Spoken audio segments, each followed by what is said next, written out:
Hey YouTube, I just wanted to do a real quick follow-up on this plow here, Snow X 8611, with 6 trip springs. Here is the difference between it, well, one of the differences between it and the 8 foot to 10 foot. This one goes 8.5 feet to 11 feet. I have owned this plow going on 2 years now, and the last video I uploaded was the day I bought it, and actually a few months after, I actually ordered a deflector for it. And then about 12 months after owning this plow, I actually ordered a second one, same exact unit, 8611. And pretty much I've had a few hours behind the wheel of these things. Plowed almost 2 winters now. It's February of the second year. I easily have probably 600 hours behind the wheel with an 8611. And ooh, a little slippery. They are pretty great plow. Had no major complaints from a mechanical perspective or anything. You'll notice I've actually upgraded to LED plow markers, and I'm still kind of working out getting those to, well, they play pretty nicely. I haven't had them pinch any wires yet, but the wires are inside of a fuel line, and then the fuel line has some twist in it, so it won't get sucked behind here. And I haven't had any problems with that yet. The one problem I have had is on the other plow, a deflector has come loose once before. It's actually torn through these bolt holes here. Deflector came loose and smashed both the lights. So replaced the lights, cut a little more meat off the deflector, and I haven't had a problem since. But I probably have about 600 hours on these plows. The only problem I've really had, and that's a lot of sort of commercial plowing, we plow alongside of a lot of sidewalks, so we use the wear plates a lot. The only problem I've had is, you can see this one has a brand new wing edge, and I actually just replaced it. We had a wing edge just tear clean right, pretty much right at the edge where it attaches to the blade. It just kind of tore through.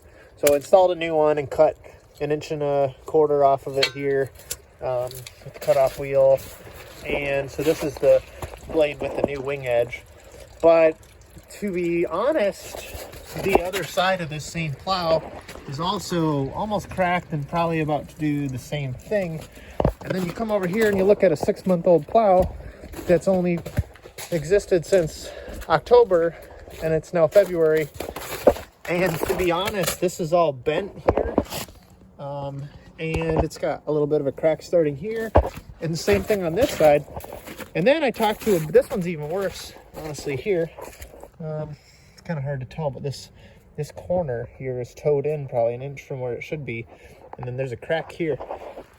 So I've got basically 4 cracked wing edges, as well as a friend in Minnesota had the same problem and had to put all new cutting edges on his blade for the same problem. So that's not great. But Winters Equipment, who makes the orange cutting edges, has a lot of patents in cutting edges, actually has a new kit called the Pegasus XL, which is supposed to come out here in a month or 2. So I'm kind of holding out for that. But honestly, yeah, I haven't pulled into the automatics attachment system. Oh God, tons of times. Probably, I mean, no joke, probably pulled into this plow 50 or 60 times now, or more, at least 60 times probably. And yeah, it works great. Powder coating, even on the 2-year-old plow, is it's fine. I mean, there's not really anything necessarily to complain about. Even inside the slide box still looks pretty good. Okay, little bit here and there, but also these things do get washed at the end of every storm, and a storm may be 5 or 6 days of plowing in. So it's not like they're getting washed every single time it snows 1 inch. They get washed at the end of a storm. But yeah, not really much to complain about. Electronics and hydraulics have been fine. Had some issues getting the first one to actually properly bleed and I actually put it on a truck and drove over. The dealer told me to drive over, well, this was on the second plow, actually. The dealer was kind of tied up and busy, so he said, drive the blade over a hill, lower the blade down lower than the truck, and then go back and forth with it above the ground still, and you'll get all the air out. And I did that, and it was fine. But quite frankly, I feel like these are a pretty good investment. I haven't really had a lot of problems. The attachment system's really fast. The plow hydraulics are really fast. They are definitely big enough to do what we use them for. And quite frankly, this is, very, very similar to it is basically the same size as the Western Whiteout XL, which I also recommend. Downforce is worth every penny. I added downforce to both of these blades, and I'll tell you, in a regular powdery snowstorm, you won't notice the difference. On a 6 inches of heavy wet snow, when it started raining and then switched to snow, you will notice the difference. And any type of snowstorm where you need to plow snow away from a place and just pile it up, and then at the end you push that to a pile, that I've also noticed the difference with. The blade stays on the ground, whereas with the Western it would float over that pile and leave a little pile. You'd have to come back and clean that up a second or third pass. With this thing, you drop the blade, put it in scoop, put it in downforce, and just drive through the pile, and the blade never floats over the pile at all.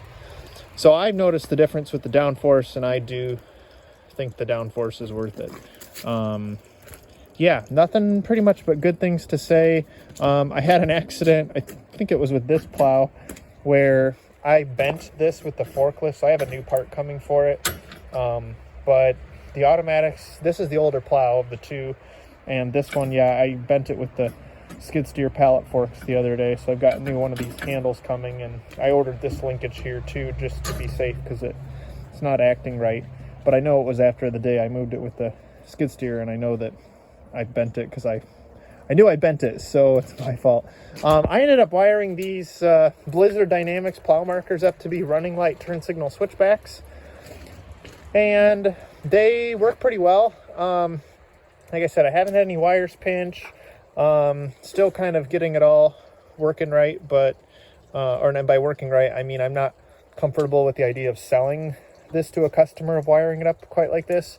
If I were to sell this to a customer, I'd probably put the marker on the main mold board of the plow. But yeah, 8611, in my opinion, after running one for 2 winters, worth every penny. I have a lot of hours on this blade. Every time it snows 2 inches, I probably put 40 or 50 hours on this blade. So that's a lot of hours. You know, if it snows a foot, we just got a foot of snow over the course of 2 days, and I was in the truck for five 18-hour days to finish up that snow, and then we got another 6 inches, and it was another 2 18-hour days after that. So do the math. This blade pretty much gets worked about as hard as I would push any piece of equipment, and that's the hours are actually true with both blades, because I have another employee who pretty much puts in about the same amount of hours that I do. Worth every penny. And yeah, good quality, good initial quality, good extreme use quality. Yeah, I've been satisfied and pleasantly, maybe not surprised or excited about how good they are, but they've definitely been as good as I wanted them to be. And I have the conventional headlights because I'm cheap and because they still pull into the other trucks. I'm aware that there is a kit where your truck can be wired for both sides, but if I bought the LED plow headlights for one plow or both plows, then I couldn't loan those plows to other friends because their trucks aren't wired for LED. So I decided not to buy the LED headlights. I'm not saying they're not worth it. They probably are. I've got 2 30-inch light bars in the grill of the truck, and when the blade's down just enough, you can turn those on and see additionally. So I've never really needed extra headlights, I guess. I don't know. So I did end up actually splicing into the factory headlights, and there's 3 relays under the hood here for the plow markers, left turn, right turn, and running light kill, or running light, so that the turn signals can blink when the running lights are off as well. Because traditionally it's a turn signal kill, but then it's also a turn signal power. So I spliced straight into the standard 11 pin connector for that. Yeah, overall it works great. It's another great Fleet Flex plow, but these things are big enough, and they just they perform really well, and they get small enough to fit through a small bank drive-through, but big enough to open up on a big 8-acre property, and they do awesome. So no complaints.